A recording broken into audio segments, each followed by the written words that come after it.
Hey guys, Jujubear here, welcome back to the channel. Now today we've got a pretty special battle brought to us by Seraphim, who runs his own YouTube channel. So check that out when you get a sec, it's in the description with a link.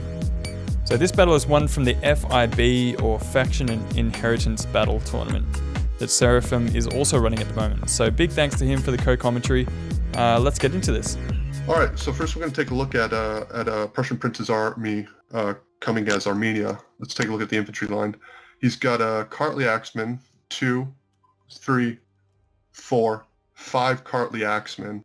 For his skirmishers up front, he has 2 Eastern Archers, and for his cavalry corps, he's got 1 Eastern Cataphract, 1 Mercenary Cappadocian, 2 Mercenary Cappadocians, 1 Noble Blood, and another Eastern Cataphract. And for his general, he has the Ozek Knights. He also has on the left flank 1 Horse Archer, and for the right flank, 1 Horse Archer as well.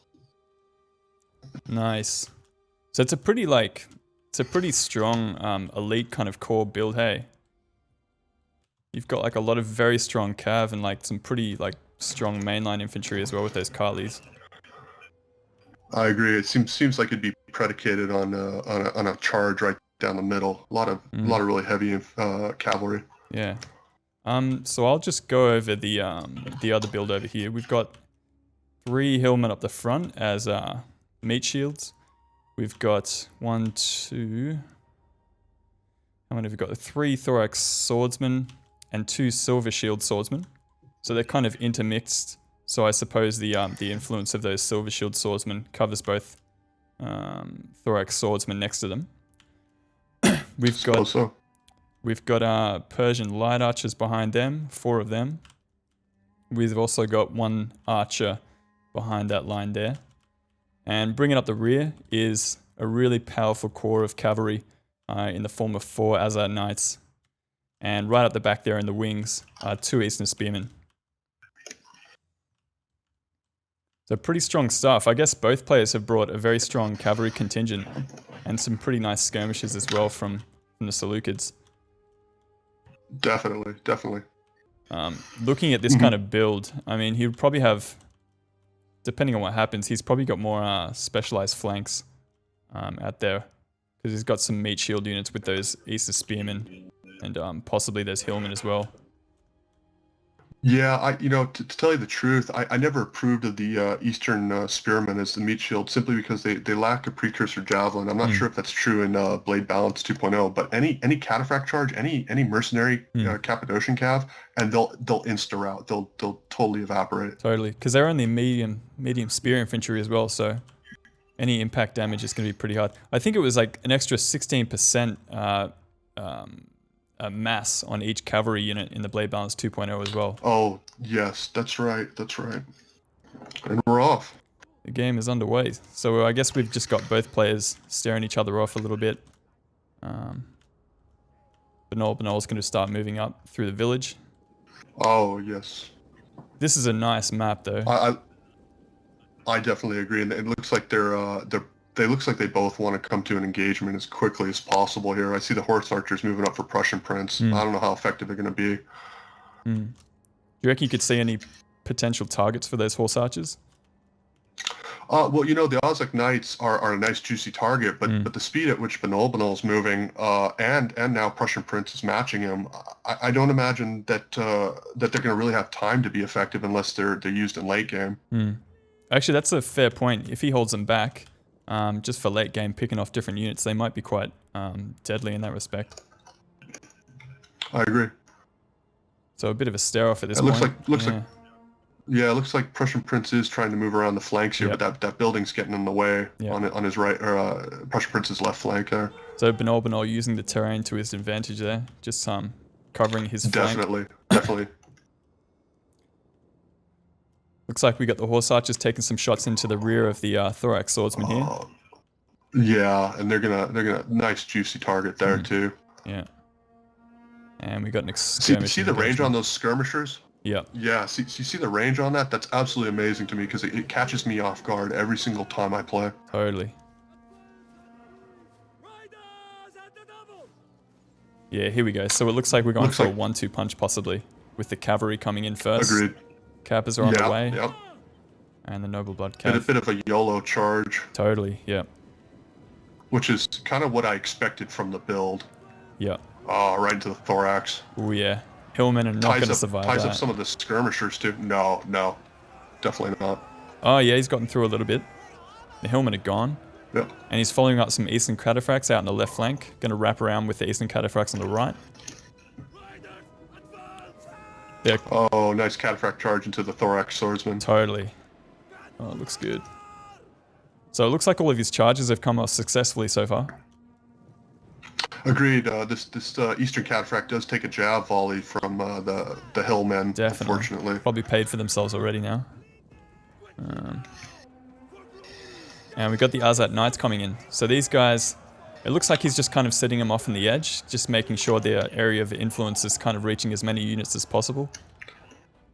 I agree. Yes, seems to be. He has to cycle charge here quickly, otherwise the cataphracts aren't going to be much use. Definitely, yeah. From where they're standing. Has trample charge popped on a few of them. Yep. That may be a bit of a mistimed use of trample charge, just getting rid of one Hillman unit. Oh, and we got some Azat Knights being brought back to silence the Eastern Cataphract. They're probably going to have an easy time with that one Eastern Cataphract in a extended melee. I definitely agree. They both Azak Knights here ganging up on this Eastern Cataphract. Once that Eastern Cataphract has done its damage, it's not going to be very much useful in melee battle, and he doesn't have any units to support it, unfortunately. Okay, it looks like bnollbnoll's well and truly won the skirmishing engagement, but he's going to have a hard time trying to cover his bases and keep them alive. I agree, and it looks like these horse archers are being brought in against the Persian light archers. You're absolutely right. He's got to silence those skirmishers. So the horse archers may actually be useful at this point in the match, because he's already taking out one of those Persian light archers, and he may get into more as well. I agree. It looks like these Azak Knights are being pulled back, but they then become targets themselves to the horse archers. So the center engagement's actually gone not too bad for the for bnollbnoll. Those Kartli Axemen are just kind of disintegrating. Yeah, no. Yeah, I think if he couldn't get the charge that he wanted, that the Kartli Axemen probably aren't going to stand up to the thorax swords, and they certainly, Bnoll seems to have them outnumbered in that regard. Oh, we got attack orders from the horse archers out on the right flank against these Persian light archers. We'll see if he can interrupt that. It looks like the micro from bnollbnoll's a little bit slow. He's not going to be able to catch them in time. And it seems like he's... No, I don't think he will.